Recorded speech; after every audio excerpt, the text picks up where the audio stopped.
মুর্শিদাবাদের যে কোনো জায়গায় কাঠ লোড করার আগে অবশ্যই পার্টিকে জিজ্ঞাসা করে নেবে খালি কিভাবে হবে, ঠিক আছে?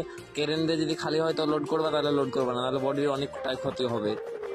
গাড়ির অনেকটাই ক্ষয়ক্ষতি হয়েছে, অনেকটাই। তো বডির উপরে যে মালটা ছিল সেই মালটা লেবারে মানে খালি করেছে, 3-4টে লেবারে শাবল ভরে বাস ভরে মানে উপর থেকে ফেলেছে, আর উপর থেকে ফেলা মাত্র মানে বডিতে আঘাত পেয়েছে, বডিতে মানে চোট লাগছে।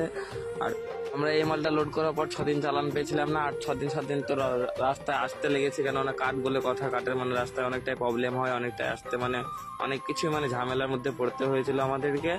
আর মানে 12-13 দিন পরে যে গাড়িটা খালি হচ্ছে, তারপরও যদি ভাড়া কম দেয় তাহলে মালিকের কি মাথা ঠিক থাকবে, তাই বলো? আর এই মালটা ক্রেনে লোড হয়েছিল, আর ক্রেন দিয়ে যদি খালি করতো তাহলে বডির ক্ষতি হতো না অতটা, মানে বডিটা মানে একটু টান দিলেই হয়ে যেত, কিন্তু মানে বডির ট্যাপসি হয়ে গেছে অনেক জায়গাতেই। আমি প্রথমে বলেছিলাম রশিতে হবে না, রশি ছিঁড়ে চলে যাবে, তারপরে কথা শুনে ট্রাক্টর নিয়ে চলে এসেছে, কিন্তু রশি নিয়ে এসেছিল না, রশি আমি দিতে চাইনি। এবার আমি যদি রশি